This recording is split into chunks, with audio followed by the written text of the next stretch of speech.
बिनु सतसंग विवेक न होई, राम कृपा बिनु सुलभ न सोई,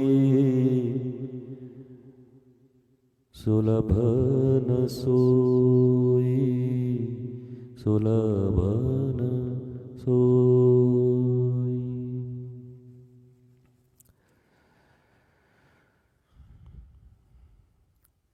दैनिक सत्संग मनुष्य के जीवन, आनंद, प्रेम, शांति इत्यादि के लिए प्राण स्वरूप है। जिसके जीवन में प्रेम, आनंद और शांति की अनुपलब्धि है, अभाव है, उन्हें सत्संग की शरणागति को श्रेष्ठता से ग्रहण करना चाहिए। सत्संग मनुष्य के जीवन में उठ रहे विचारों को शुद्ध करती है, और यह शुद्ध करना मनुष्य को आनंदित, आह्लादित और उच्चतम अवस्था तक ले जाती है। 20-20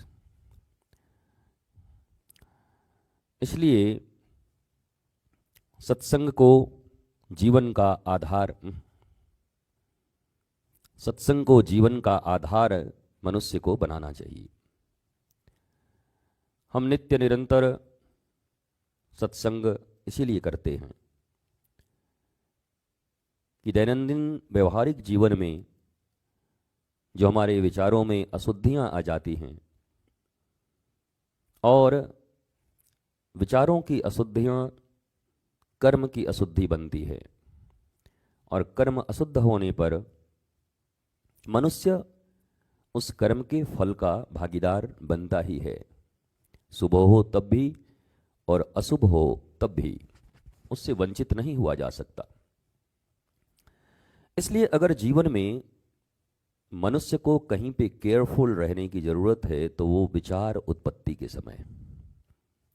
विचार उत्पन्न हो गए तो कर्म भी होगा।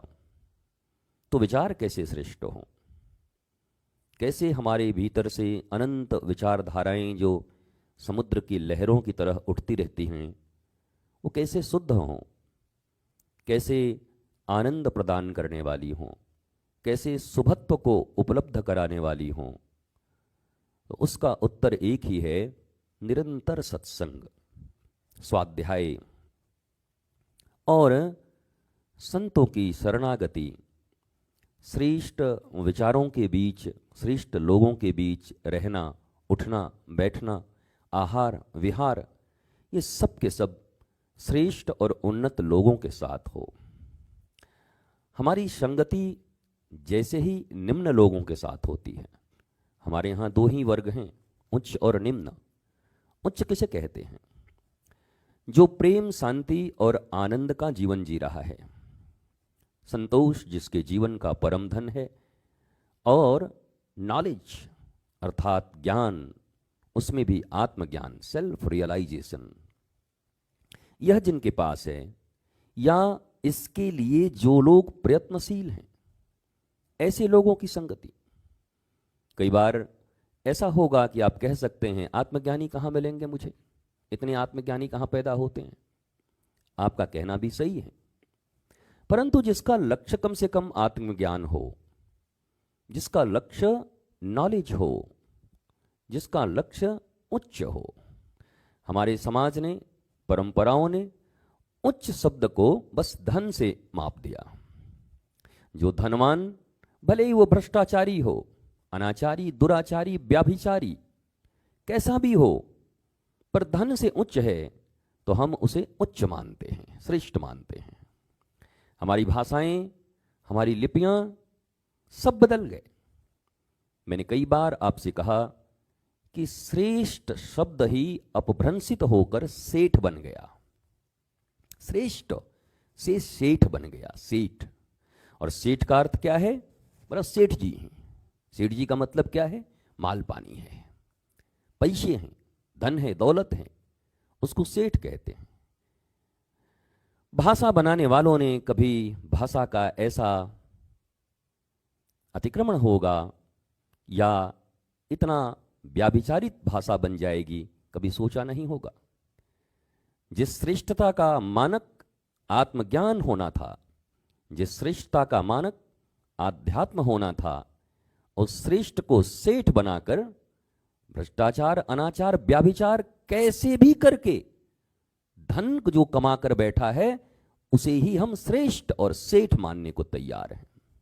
याद रखो, ऐसे किसी भी सोसाइटी में, ऐसे किसी भी समाज में जहां मूल्यों का ह्रास हो रहा हो, आध्यात्मिक मूल्यों का ह्रास हो रहा हो और केवल धन ही मूल्यवान समझा जा रहा हो, वहां पर मानवता, वहां पर प्रेम, आनंद, समन्वय, समता, आह्लाद, संतोष, ये शब्द सब केवल शब्द मात्र हैं, उपलब्ध नहीं होते हैं, बेमानी हो जाते हैं। इसलिए आध्यात्म की यात्रा प्रत्येक मनुष्य के लिए आवश्यक है। आवश्यक क्यों है? आनंदित होना चाहते हो तो करना पड़ेगा, दुखी रहना चाहते हो तो नहीं करना पड़ेगा, हाय हाय करना चाहते हो नहीं करना पड़ेगा, रोना चाहते हो नहीं करना पड़ेगा, अभाव में पड़े पड़े शिकायतें करते रहना चाहते हो नहीं करना पड़ेगा।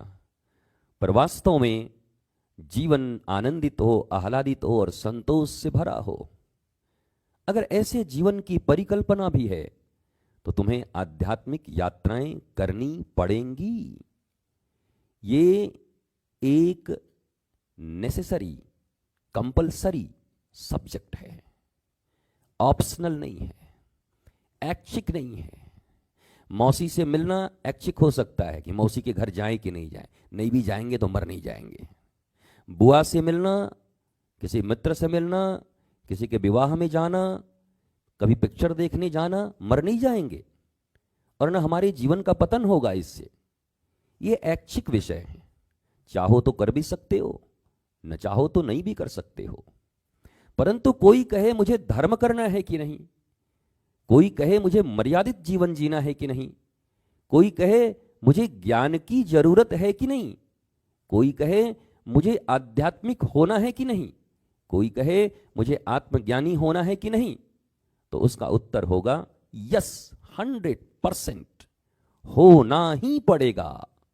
अगर तुम सुखी, आनंदित, स्वस्थ और श्रेष्ठ जीवन चाहते हो तो तुम्हें श्रेष्ठ पथ का भी अनुसरण करना होगा, तुम्हें श्रेष्ठ मार्ग पर चलना होगा, तुम्हें श्रेष्ठ लोगों की संगति करनी होगी, तुम्हें श्रेष्ठ पुस्तकों का, ग्रंथों का अध्ययन करना होगा, तुम्हें श्रेष्ठ लोगों की वाणियों का श्रवण करना होगा और उन वाणियों के श्रवण के पश्चात चिंतन, मनन और आचरण में लाकर अपने जीवन को श्रेष्ठ और आनंदित बना सकते हो। इसके सिवा और कोई उपाय नहीं है। पर हम बाकी चीजों को तो नेसेसरी मान लेते हैं, कंपलसरी मान लेते हैं। अजी विवाह में नहीं जाएंगे, मौसी क्या सोचेगी, अरे रिश्ता टूट जाएगा, हे भगवान फिर कैसे, अरे रिश्ता तो ऐसे भी टूट जाएगा, मर आ जाओगे कुछ दिन के बाद, किसी दिन मर जाओगे, रिश्ते ऐसे भी टूटने वाले हैं, समाप्त हो जाएंगे, कब तक बरकरार रखोगे रिश्ते। बीमार पड़ जाओगे, किडनी खराब हो जाएगी, डायलिसिस चल रही होगी और उसी दिन डायलिसिस का डे होगा तो शादी में जाओगे कि डायलिसिस करवाओगे, तब तो ऐसे भी रिश्ते टूट जाएंगे। तो हम मजबूरी में ही रिश्ते तोड़ते, हम ज्ञान पे आकर के और ऐसे चीजों को दरकिनार नहीं करते, जब मजबूरी हो तब तोड़ते हैं। अब क्या करें, हमारी तो बड़ी इच्छा थी पर मजबूर हो, मजबूर नहीं मजदूर भी हो तुम, मजदूर ही मजबूर होता है। पर श्रेष्ठ चुनाव नहीं है आपका कि क्या चीज अपनाना है और क्या चीज छोड़ना है। ये ज्ञान के आधार पर आपने निर्णय नहीं लिया है, या आपने निर्णय लिए हैं केवल और केवल परंपराओं के आधार पर। परंपराएं कैसी? आज के समाज की। आज के समाज का निर्माण कैसा? बोला मैकोले की शिक्षा पद्धति से निर्मित यह समाज, मुगलों की गुलामी से निर्मित यह समाज, जहां न हमारा कोई आत्म स्वाभिमान है, न कोई ज्ञान है, न आनंद है, न आह्लाद है। इन परंपराओं के बल पर बने हुए परंपरा का अगर तुम प्रतिपालन कर रहे हो तो अपने जीवन में आनंदित और आह्लादित होने का स्वप्न छोड़कर बाकी सारे स्वप्न देख लो। जितने भी सपने हैं देखो, पर आनंदित होने का सपना मत देखना, आह्लादित होने का सपना मत देखना, समस्याओं से मुक्त होने का सपना मत देखना, अभावों से मुक्त होने का सपना मत देखना। ये सपने सपने ही रह जाएंगे, ये तुम्हारे सपने कभी पूर्ण नहीं होंगे। पर इन स्वप्न को अगर पूरा करना है तो आपको आध्यात्मिक जीवन जीना पड़ेगा। ये गा शब्द, आध्यात्मिक जीवन महाराज जी थोड़ा बहुत हम सोचे हैं कि थोड़ा 40-50 साल के हो जाएं तो उसके बाद करना ही क्या है, बस वृंदाई बन तो आके रहना है। अच्छा, ऐसा होता तो पूरा भारत वृंदाई बन में होता। आज बूढ़ों की संख्या करोड़ों हो गई है और सब बूढ़े यही कहते थे, एक बार महाराज जी सब चीज से बस एक बार अब ये है क्यों, क्या मुझे कुछ पता नहीं क्या। हम कि भैया सीधा सीधा बोलो, तो बस ये बच्ची की शादी और इसकी ये नौकरी और सब हो गया। अब बताओ, अब पोता हमारे बिना रहता ही नहीं है। अरे पोता, खोता, पंजाबी में खोता बोलते हैं मूर्ख को।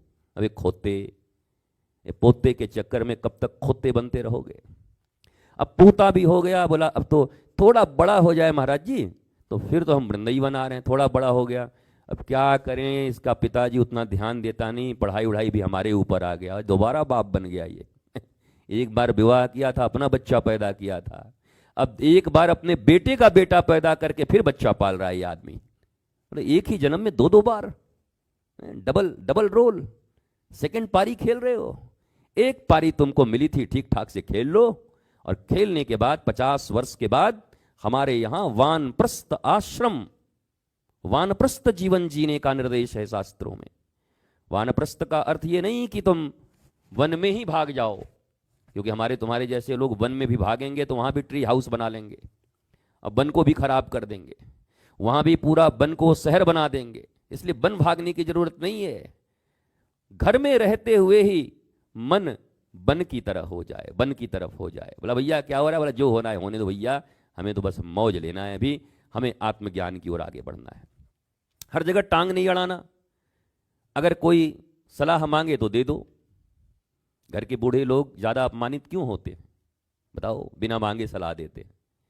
अरे तुम लोग पढ़ाई ले, तुम लोग कैसे कपड़ा, अरे बढ़ो चुप रहो भाई, टर्टर बहुत करते हो महाराज, चुपचाप बैठो खटिया पर, अपना खाना पीना करो, टर्टराते रहते हो। कोई सलाह मांगे 3 बार तो 1 बार धीरे से दे दो, और ये भी कहो कि मेरे समय में तो ऐसा था, लेकिन अभी आधुनिक युग में तो हमको पता नहीं, बेटे आप देख लीजिए, आप खुद निर्णय ले लीजिए। सम्मान होगा आपका, आपके ही बच्चे आपका सम्मान करेंगे। पर आप जब तक जूते नहीं खाएंगे आप मानने वाले थोड़ी।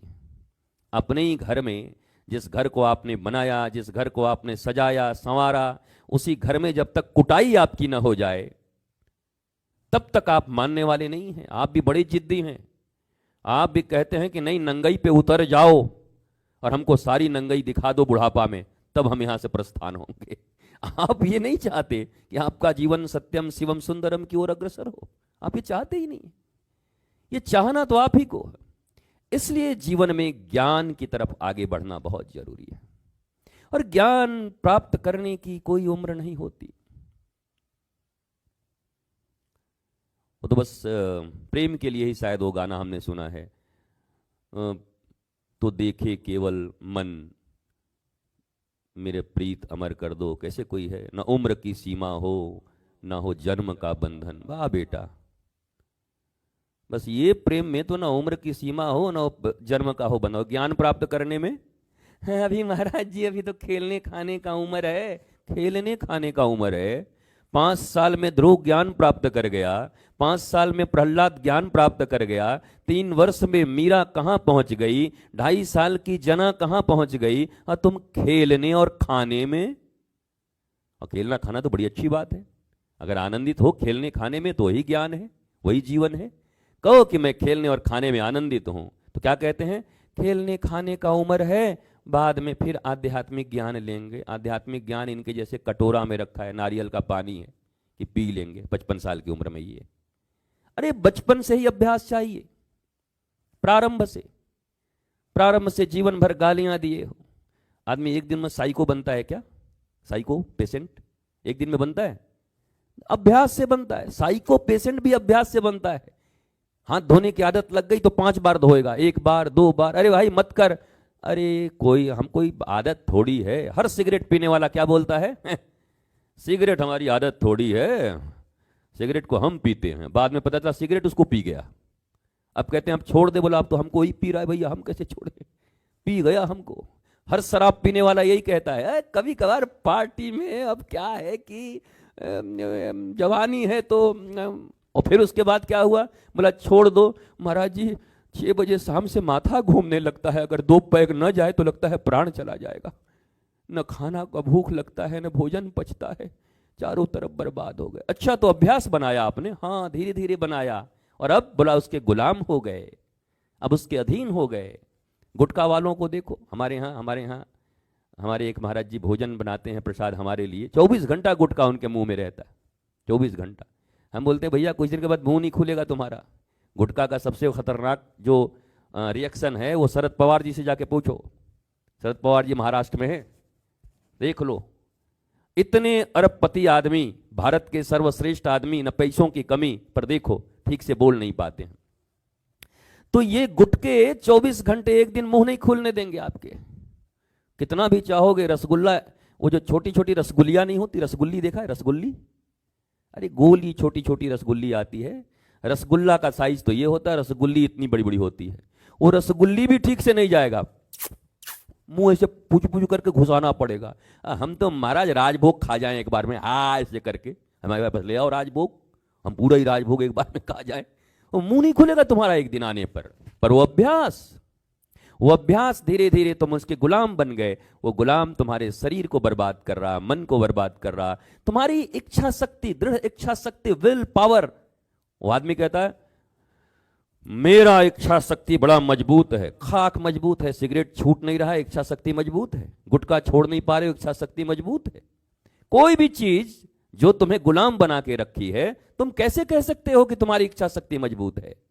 तुम कैसे कह सकते हो कि तुम दृढ़ इच्छा संपन्न व्यक्तित्व के मालिक हो? और याद रखो, आध्यात्मिक ज्ञान दृढ़ इच्छा शक्ति का जो मालिक हो उसी को ही प्राप्त हो सकता है। यह दुनिया की सर्वश्रेष्ठ विधा है।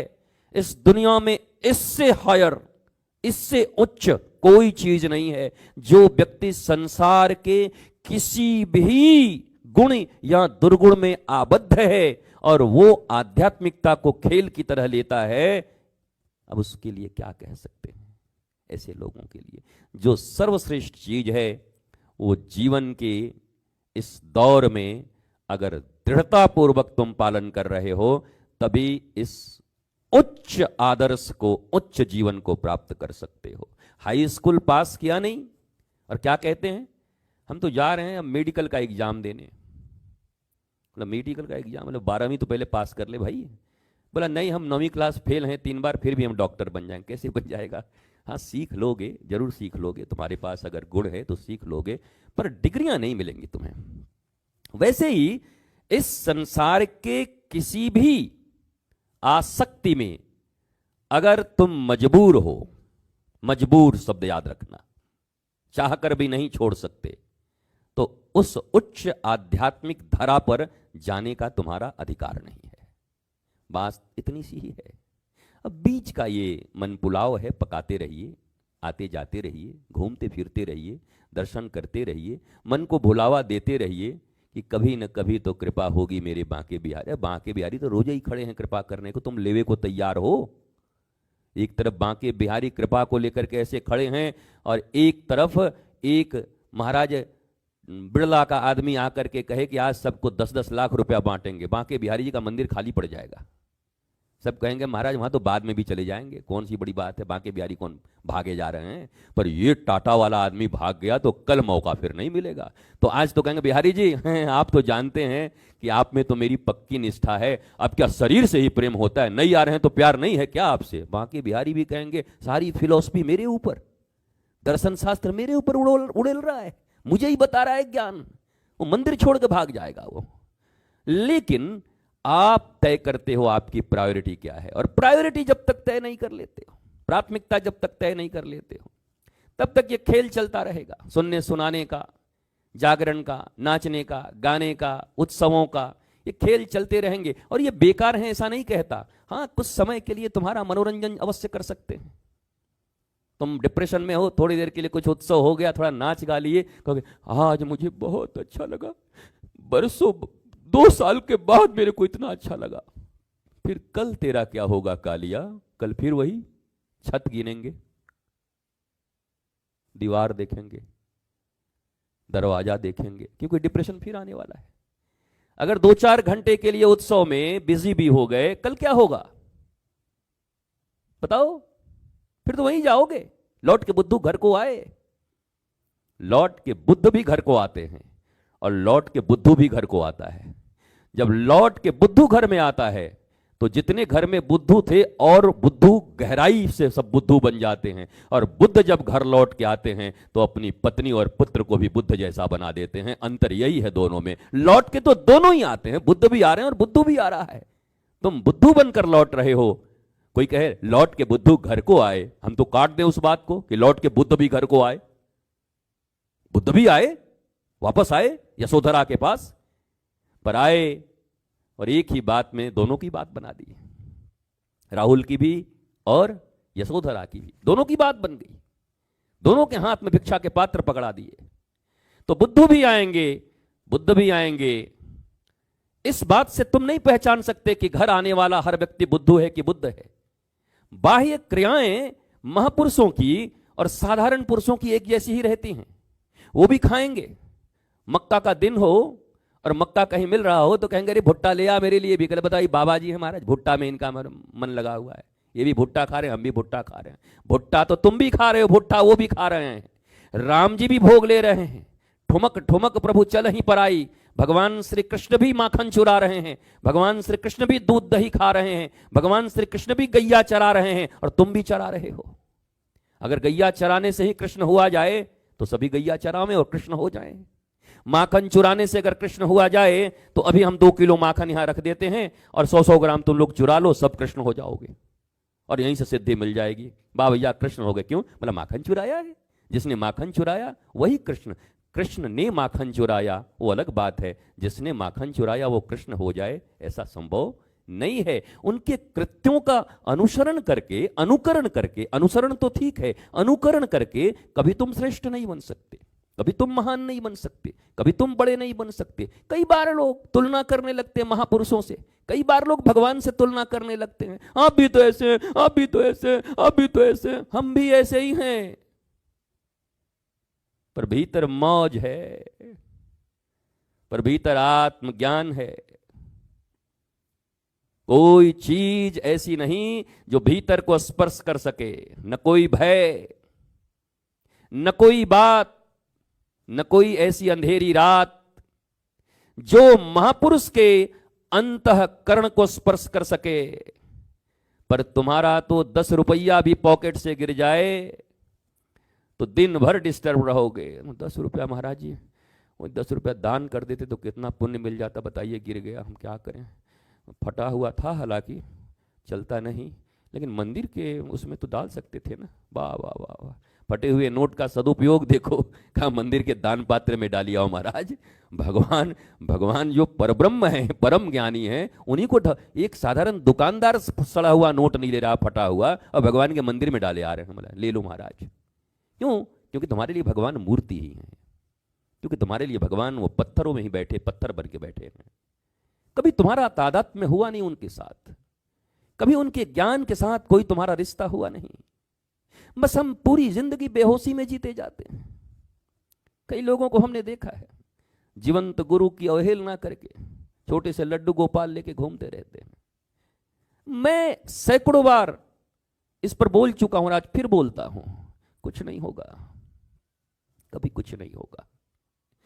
गुरु बिन ज्ञान कहां से पाऊं? जन्म देकर तुम्हारे माँ बाप को दूर करके एक पुतला और पुतली बना करके वहां छोड़ दिया जाए तो बच्चे को पाल लेंगे पुतले? अरे उतना ही बड़ा, माँ की उम्र अगर 5 फुट की हो तो 6 फुट का पुतला बना देते, 1 फुट बड़ा ही उससे। अब बाप अगर 5.5 फुट का हो तो 7 फुट का बना देते हैं, वेस्ट इंडीज के प्लेयर की तरह। क्या पाल लेगा? पुतले पाल लेंगे? नहीं, बोलते नहीं, ये साधारण बात है। अरे तुम जिंदा हो, तुम्हारे माँ बाप जिंदा हैं, तुम्हारा घर परिवार जिंदा है, मित्र जिंदा हैं, और गुरु फोटो चाहिए, तस्वीर। तस्वीरों को भी देखा है रंग बदलते हुए, तस्वीर तो नहीं बदलते, तस्वीर बदलते रहते हैं। इसलिए यह बात याद रखिए, इस जीवन में अगर कल्याण की अभिप्सा है, आकांक्षा है, मैं फटे हुए स्पीकर में इतना बोल रहा हूं, यह मामूली बात नहीं है। स्पीकर फटा हुआ अंदर में महाराज, और बहुत ही बुरी आवाज है, फिर भी मैं बोल रहा हूं। क्यों? अंतःकरण को स्पर्श नहीं कर रहा है, पर बाहर को स्पर्श तो जरूर कर रहा है। हमने यहाँ के लोगों को एक जिम्मा दिया था 3 महीने पहले कि फटा हुआ स्पीकर बदल दो, तुम्हें पावर है तो। 3 महीने में एक फटा हुआ स्पीकर नहीं बदल पाए ये लोग महाराज। आध्यात्मिक पुरोधा हैं ये सब, महापुरुष हैं। बड़े बड़े नाम आप सुनेंगे यहाँ आश्रम में, फलाने जी 10 साल से, फलाने जी 8 साल से, फलाने जी एकदम घर द्वार परिवार संसार से विरक्त होकर के अरबपति थे, खरबों गुरुदेव पर खर्च कर चुके हैं। ऐसे ऐसे महापुरुषों का आप नाम सुनोगे, पर 32 रुपए में फटे हुए स्पीकर नहीं बदल पा रहे हैं 4 महीने में। ये आपका समर्पण, आपकी एक्टिविटीज, आपकी महत्ता, आपका इंपॉर्टेंस लाइफ के प्रति, ये इस चीज का निर्धारण करता है। बाहर वालों का मुंह तो मुझे बहुत थोड़ा थोड़ा दिखाई पड़ रहा है, खैर आप लोगों को तो मैं भी थोड़ा थोड़ा दिख रहा हूँ, अच्छी बात है। थोड़ा थोड़ा देखें तो ज़्यादा सुनेंगे, ज़्यादा देख लेंगे तो सुनेंगे कम महाराज। कम दिखाई पड़ेगा तो फिर सुनने में मन लगेगा, और देखने में मन लगेगा तो फिर सुनने में मन नहीं लगेगा। बस एक ही बात आपसे कहना है, आप सब सत्संग को अपने जीवन में सम्मिलित करें। सत्संग निरंतर करिए जहां से उपलब्ध हो। अब तो डिजिटल और ये गैजेट्स का ज़माना है, यहाँ से भी ले सकते हैं, पर पागल मत बनना। चैनल बदलते बदलते पागल मत हो जाना। नहीं तो एक कुली पिक्चर देखी थी हमने अमिताभ बच्चन की, उसमें वो रेडियो चल रहा था उस समय, तो वो पहले योगा कर रहा था, पहले अंडा बना रहा था, कुछ आमलेट फामलेट बना रहा होगा, वो करते करते फिर वो किसी ने बदल दिया उसका। उसके बाद कहा बैठ जाओ, बोला बैठ गया, अंडा डाल के उधर, बोला अब अपने टांग को उठाओ गर्दन पे डालो, और टांग गर्दन पे डाल के फंस गया, उधर अंडा भी जल गया और ये भी फंस गया महाराज। चैनल बदल गए तो इसकी जिंदगी भी बदल गई। तो ये चैनल बदल सत्संग से कुछ नहीं होगा, ये भी जान लो। ये जरूर तुम्हारे जीवन में व्यतिक्रम और डाल सकते हैं। मतिभ्रम मनुष्य को हो जाता है। तुम्हारा एक मार्ग होना चाहिए। हमारे प्राचीन ऋषियों ने एक मार्ग दिया, एक संत, एक पंथ, एक ग्रंथ। तुम अगर कॉलेज में भेज दिया जाए और कहा जाए क्या पढ़ोगे, बोला हम सब क्लास करेंगे बाबूजी, आर्ट्स में भी बैठेंगे, साइंस में भी बैठेंगे, कॉमर्स में भी बैठेंगे, थोड़ा उधर कंप्यूटर में भी चले जाएंगे, और नंबर जब आया तो सब में 3 3 3, महाफेल। सब क्लास करेगा ये। चुनाव करने पड़ते हैं, मुझे आर्ट्स पढ़ना है, मुझे साइंस पढ़ने हैं, मुझे कॉमर्स पढ़ना है, मुझे तकनीक की तरफ जाना है, कि मुझे प्लेयर बनना है। चुनाव करने पड़ते हैं, और फिर डेडिकेशन के साथ, बड़ी एकाग्रता के साथ। एकाग्रता का अर्थ होता है एक को अग्र करना। एकाग्रता का अर्थ मोमबत्ती पर ध्यान लगाना नहीं होता है, पागल हो जाओगे कुछ दिन के बाद, मोमबत्ती बुझ जाएगी, तुम्हारा फ्यूज भी बुझ जाएगा, बुद्धि का, दोनों। एक आग्र नाम है, एकाग्र, एक को अग्र कर दिया। अब वो एक कौन है, ये बहुत महत्वपूर्ण है। किसके प्रति एकाग्र हो? किसी ने नर को किया, किसी ने नारी को, किसी ने धन को किया, किसी ने मकान को किया, किसी ने दुकान को किया, किसी ने कुछ किया, किसी ने पद को किया, किसी ने प्रतिष्ठा को किया। तुमने किसको एकाग्र किया है? किस एक को अग्र में डाला है? तुम्हारे मन, मस्तिष्क, बुद्धि, कर्म में अग्र कौन है? कौन है जो प्रोमिनेंट है? कौन है जो इंपॉर्टेंट है? कौन है जो कंपलसरी है? बोलो। बोला बदलते रहता है महाराज जी, सुबह आप रहते हैं, दोपहर में कोई और हो जाता है, शाम को फिर कुछ और आपसे बात अगर बिगड़ गई तो फिर कुछ और। हमारे मन के लायक चलो तो महाराज जी आप ही एकाग्र हो गुरु जी। अब मन के अगर विपरीत चल गए तो महाराज आपको तो हम ऐसा पटकान देंगे कि फिर आप समझेंगे नहीं, नजर भी आप नहीं आएंगे। आज जय जय कर रहे हैं तो कल हाय हाय करते हुए सड़कों पर नजर आएंगे आपके। क्यों? क्योंकि आप मेरे मन के अनुसार नहीं चल रहे, ये मन को एकाग्र करके चल रहे हैं। और ये मनमुखी लोगों के लिए कहा गया है, ये जीवन में कभी भी आनंद, आह्लाद, प्रेम, शांति प्राप्त नहीं कर सकते जो मनमुखी हो गए। मनमुखी नहीं, हमारे आध्यात्मिक शास्त्रों में गुरुमुखी होने के लिए लिखा गया। मतलब गुरुमुख हो गए आप, मतलब गुरुमुख हो गए भैया आप, भैया आप गुरुमुख हो गए, भैया आप गुरुमुख हो गए। एक ने कहा मारो मेरा गुरुमुख, गुरुमुख, हमने अपना नाम ही गुरमुख सिंह होरा रख लिया है, हम गुरुमुख हैं, नाम ही गुरुमुख रख लो बस, काम बन जाए फिर तुम्हारी। गुरुमुख हो गए, गुरुमुखी हो गए, मनमुखी नहीं। पहले हम मनमुखी थे, मन जो कहता था वो करते थे। अब हमारे गुरु अर्थात जो अंधकार से प्रकाश की ओर ले जाते हैं, जो समस्या से समाधान की ओर ले जाते हैं, जो हमें विषाद से प्रसाद की ओर ले जाते हैं, जो हमारे अवसाद को मिटाकर हमें संवाद करना सिखा देते हैं, अब मैं उनको एकाग्रचित्त कर लिया हूं, उनको अपने आगे में रख लिया हूं, उनको मैंने अपना सारथी बना लिया है। अर्जुन की तरह श्री कृष्ण मेरे सारथी हो गए। दिस इज एकाग्रता, नथिंग एल्स। एकाग्रता का अर्थ ही नहीं लोगों को पता। महाराज जी हाँ, हम पढ़ाई में कैसे हमारा मन नहीं लगता, हमको एकाग्र कर दीजिए। एकाग्रता हो जाता तो और क्या चाहिए बेटा? बस महाराज जी खूब धन कमाना चाहते हैं। और क्या चाहिए बेटा? बढ़िया विवाह हो जाए महाराज जी, खूब सुंदर कन्या के साथ। और बेटा इतना नाम हो महाराज जी की दुनिया में। और बेटा चांस मिल जाए तो सांसद वगैरह बन जाए, मंत्री वगैरह महाराज जी। और बेटा एक बार अमेरिका तो चली जाए, साथ में मंगल और इस सब पर भी चांद पे घूम ही आए महाराज। और बेटा बस एकाग्र कर दीजिए पढ़ाई में। पकड़ते इसको रे, इसको पकड़, पहले मैं इसको एकाग्र करूँ अभी। बताओ महाराज, इसने 40 कर रखा अपने मन को, 40 जगहों पर मन को बांट रखा है और कह रहा मुझे एकाग्र कर दो। तुम तो अभी खुद ही डिसाइड नहीं कर पाए हो कि तुम्हें क्या चाहिए। तुम पहले निर्णय लो कि मुझे क्या चाहिए। जब एक संत के पास आते, गुरु के पास आते, जब मंदिर में जाते, गुरुद्वारे में जाते, गुरु के पास पहुंचते, तो ये निर्णय करो कि मुझे क्या चाहिए। जो व्यक्ति निर्णय नहीं कर सकता, जिसके निर्णय बड़े कमजोर हैं, 40 प्रकार के निर्णयों में जो फंसा हुआ है, वो व्यक्ति कभी भी श्रेष्ठ जीवन नहीं जी सकता। काम चलाऊं जीवन तो सभी जी रहे हैं। हमारे यहां लोग आते जाते हैं, कहते हैं ना रोटी कपड़ा मकान हमको कमाने नहीं आता है, यहीं मिलेगा क्या? हम कहते जा कमा, इसी के लिए जब जन्म ही लिया है तो यही कर। जब सारी जिंदगी इसी में तेरे को गुजारना है तो कर ले। ये तो कोई भी कर रहा है। फिर तो मैं जानवर ही कह देता हूं तो बड़ी बुरी लग जाती है बात लोगों को। हमारा जानवर कह दिया हमको, हम आपको थोड़ी कह रहे हैं। हम कह रहे हैं जानवर भी ये व्यवस्थाएं कर लेता है। वो पक्षी भी अपना घोंसला बना लेती है, दाना ले आती है, बच्चे पाल लेती है, अंडे को ठीक ठाक कर लेती है, उड़ने लायक बना देती है। तुम में और पक्षी में इतना ही अंतर है, एक बार जब पक्षी उड़ने लायक बन जाता है तो फिर मोह नहीं रखती वो पक्षी। एक बार गैया का बछड़ा जब दूध पीना छोड़ देता है तो गैया भी फिर मोह नहीं रखती। बस दूध तक, जब तक दूध करके पालन करना है, घास खाने लायक हो गया, चल अपने काम में लग जा, अब कोई मोह नहीं है।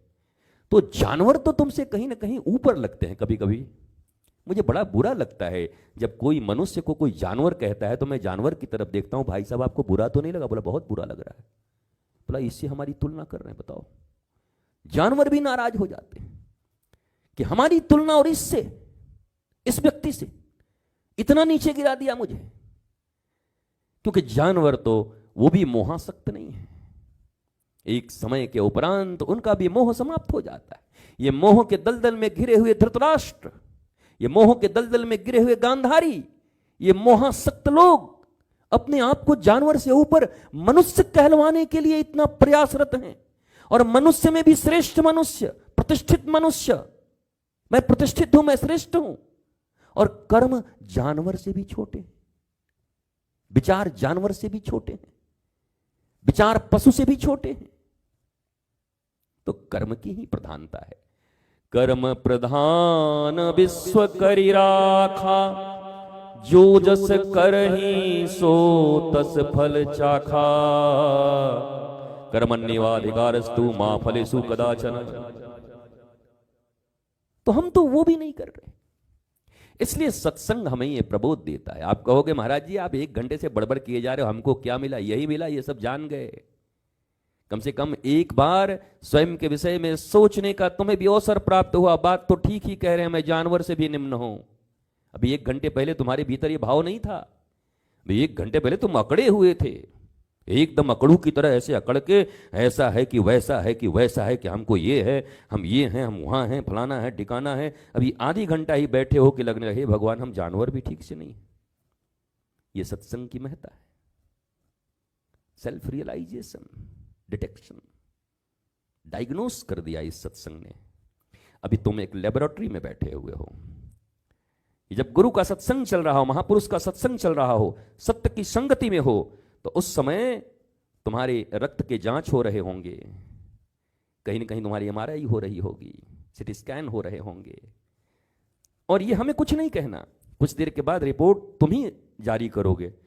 भले किसी को बताओ मत, बताता तो कोई किसी को, जाते समय जरूर कहोगे आज पता चल गया जानवरों नहीं है ठीक से महाराज। तो CT स्कैन तो हो गई तुम्हारी। हाँ, लेकिन अब वो जांच के बाद एक कुशल श्रेष्ठ डॉक्टर से मिलकर के, चिकित्सक से मिलकर के कुछ औषधियां अगर वो प्रिस्क्राइब करते हैं और कुछ जीवन में जीने के परहेज देते हैं, अगर वो हम करें तो शीघ्र स्वस्थ भी हो जाते हैं। और साथ साथ जो कुशल श्रेष्ठ वैद्य होता है वो औषधि तो देता ही है, परहेज तो देता ही है, उसके बाद एक रसायन देता है कि जाओ ये सब जब ठीक हो जाए तो इसको करते रहना, फिर कभी कोई रोग होगा ही नहीं। औषधि वो जो रोग होने पर रोग से मुक्ति दे, रसायन वो जो रोग होने ही न दे। दोनों प्रकार की चीजें होती हैं वैद्य के पास। तो दोनों चीजें आपको प्राप्त हों।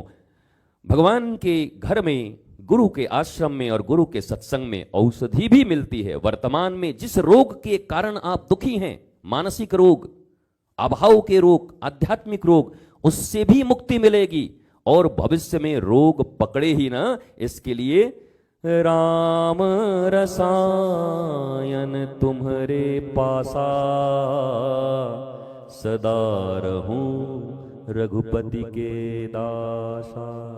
ये राम रसायन भी तुमको वो दे जाएंगे, वो मंत्र भी तुमको दे जाएंगे, वो युक्तियां भी तुम्हें दे जाएंगे। इसलिए सत्संग की बड़ी महत्ता है। बनने वाले सनातन विश्वविद्यालय में, वो विश्वविद्यालय कोई पढ़ाई का केंद्र ऐसा नहीं होगा कि 1 घंटे आओ और ये पढ़ो और हिंदी के टीचर पढ़ो। वो हर क्लास ही मानो जीवन उत्थान और जीवन से परिचित होने और श्रेष्ठ जीवन जीने की कला और अपने आप को आत्मज्ञानी बनाने का एक तरीका, अर्थात उस विश्वविद्यालय और गुरुकुलम में पढ़ाई जाने वाले हर सब्जेक्ट और हर घंटे केवल पढ़ाई, बोरिंग पढ़ाई न होगा, बल्कि बड़ा इंटरेस्टिंग सत्संग की तरह होगा, जहां हम उन्नत बनते जाएंगे, हमारी महाराज अवस्था ऊंची होती जाएगी, हमारे सारे भवरोग समाप्त होते जाएंगे और हम श्रेष्ठतम जीवन के अधिकारी बनते जाएंगे। मनुष्य के रूप में जन्म लेने का अधिकार हमें तभी मिला है जब हम श्रेष्ठ जीवन जी सकें। मनुष्य के जीवन में आकर के भी पशुओं की तरह दुखी, गुलाम और अभाव में जीना, यह तो मनुष्यता का अपमान है और मनुष्य जीवन का अपमान है। मत करिए अपमान, अपने जीवन का सम्मान करो। जो जीवन तुम्हें मिला है उसका सम्मान करो, और ये जीवन यही है। इसलिए इस विश्वविद्यालय के निर्माण के लिए पूरा भारतवर्ष ही नहीं, पूरी दुनिया महाराज इंतजार। अब तो विदेशों से भी मेल आ रहे हैं कि कब बनेगा, क्या हमारे बच्चे भी वहां पढ़ पाएंगे। हम कि चलो कम से कम, यहां से लोग विदेश जाने को सोचते थे, अब विदेश के बच्चे कह रहे हैं क्या हम भी उस सनातन विश्वविद्यालय में पढ़ पाएंगे। इतना तो कम से कम हो गया, मानस बन रहा है कि भारतवर्ष में बनने वाले सनातन विश्वविद्यालय में अमेरिका और कनाडा और महाराज लंदन से भी पढ़ने लोग यहां पर आएंगे, भारतीय सनातन संस्कृति और जीवन संस्कृति को सीखने के लिए। एक बदलाव, एक बहुत बड़ा बदलाव है, मानस में बदलाव है, विचारों में बदलाव है, पहले तो विचार ही उच्च करने होते हैं। सादा जीवन उच्च विचार। तो ये जो विचार उत्पन्न हो रहे हैं, विचारों से ही जीवन श्रेष्ठ होता है और विचारों से ही जीवन नष्ट और भ्रष्ट होता है। आप सब आनंदित रहिए, प्रसन्न रहिए, आह्लादित रहिए और 1 करोड़ संस्थापक सदस्य बनने की दिशा में हम बहुत आगे बढ़ चुके हैं। आप बनते भी रहिए, न भी बनिए तो कोई बात नहीं, सनातन विश्वविद्यालय तो बन ही जाएगा। तुम बनो न बनो महाराज, क्या फर्क पड़ता है। तुम संस्थापक सदस्य नहीं भी बनोगे तब भी विश्वविद्यालय बनेगा।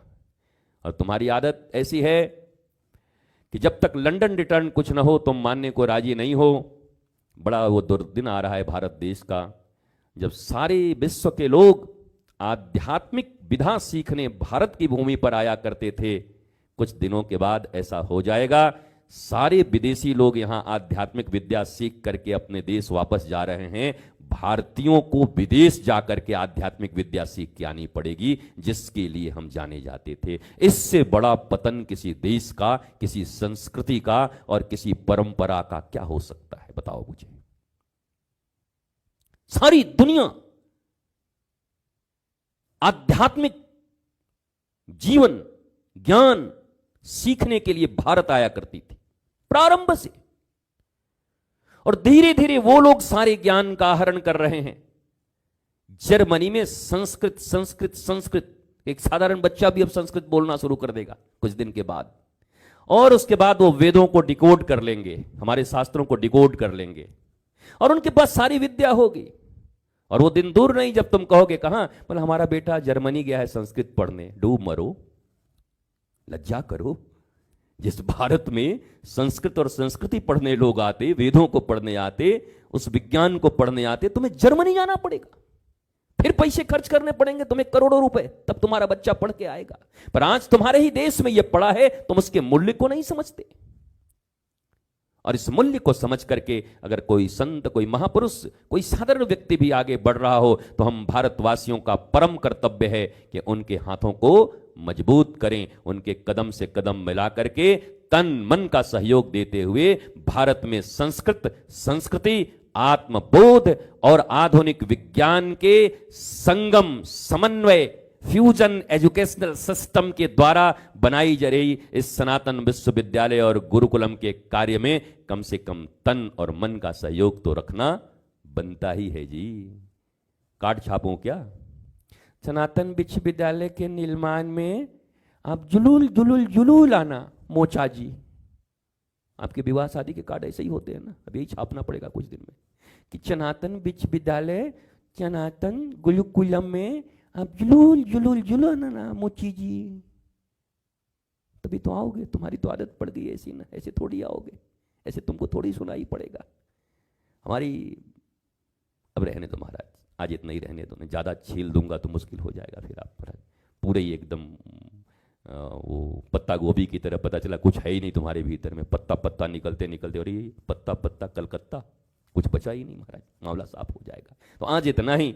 मस्त रहिए, स्वस्थ रहिए, आनंदित रहिए, आह्लादित रहिए, प्रसन्नता से जीवन जीने की कला सनातन संस्कृति, सनातन ज्ञान और सनातन विज्ञान के पास है। तो आप जितना ज्ञानवंत होंगे, जितने गुरु के महापुरुष के संसर्ग में होंगे और एकाग्रता होगी, एक को अग्र कर लेंगे। अभी नींद आवे और ज्ञान लेना हो तो दोनों में क्या करेंगे? महाराज जी सो जाते हैं, ज्ञान आप कहाँ भागे जा रहे हैं, कोनो मर थोड़ी रहे कल ही आप, कल फिर बता देना। अभी उधर महाराज डोसा बन जाए कि गर्मा गर्म डोसा आज प्रसाद में है, मतलब गुरु जी तो रोज बोलते ही रहते हैं डोसा न ठंडा हो जाए महाराज, नहीं तो लेदरा जैसा डोसा हो जाएगा, डोसा खाई आओ फिर पहले जा करके। तो आपका तो एकाग्रता पहले से तय है, सब एकाग्रता तय करके बैठे हो। जहाँ आपके मनमुखी बात होंगे तो आप जिंदाबाद, और मन के विरुद्ध जहाँ बोले गुरु जी मुर्दाबाद। एकदम बेकार ढोंगी गुरु है, बेकार में 2 कौड़ी का गुरु है महाराज, खाली बड़बड़ करते रहता है, कुछ नहीं करता। फलाने जी के पास गए थे, उन्होंने देखा और देखते के साथ महाराज जुड़वा बेटा मुझे हो गया। बोले तो ऐसे तो हम नहीं है कि देख दें तुम जुड़वा बेटा हो जाए, तो तुम तो उधर ही जाओ जाके जुड़वा बेटा करो। हम तो गए और महाराज गुरु जी के घर में ऐसे ऐसे 2 ईंट ऐसे ऐसे बनाए और हमारा 5 घर बाहर बन गया। तो ऐसा बने तो सारी दुनिया यहाँ आके ईंट रख जाए हमारे पास, हम ईंट के नीचे दब जाएंगे, फिर ईंट ईंट हमारे पास होगा। इन सब चक्करबाजियों में मत पड़ो। रावण के पास कोई संपत्ति की कमी नहीं थी, स्वर्ण की कमी नहीं थी, पावर की कमी नहीं थी। जितने भी बड़े बड़े लोग उस समय हुआ करते थे, काल, शनि, राहु, केतु, सब आसपास बंधे हुए। ए राहु महाराज, शनि महाराज, सब उनके आगे पीछे थे। धन था, वैभव था, दादागिरी थी, पर ज्ञान नहीं था, अहंकारी आदमी था, इसलिए बर्बाद हो गया। न स्वर्ण बचा, न नाती पोता बचे, न परिवार बचा, न खुद बचा, कुछ नहीं बचा, सब बर्बादी हो गई। इसलिए ज्ञान को प्रमुखता दीजिए। ज्ञान, ज्ञान ही प्रमुख है, और इसके लिए कुछ भी बलिदान देना हो तो देने को तैयार रहो। मतलब दे तो दे रहे महाराज जी, पैसा रुपया अपने मन का काम के लिए आपका बलिदान तो हम रोज देने को तैयार हैं, दे ही रहे हैं रोज। तो आप गुरु का बलिदान दे रहे हो, आप सच्चाई का बलिदान दे रहे हो, सत्य का बलिदान दे रहे हो, पर इन झूठे और दो कौड़ी के चीजों का बलिदान आप नहीं दे पा रहे हो। आपकी कथनी और करनी में अंतर है। इसलिए आपके जीवन में भी कुछ भी कर लो, वो दुख सदा व्याप्त रहता है, क्योंकि कथनी करनी में अंतर है। दोनों को एक बना लीजिए। नमः पार्वती पतये हर हर हर महादेव शंभो शंभो शंभो।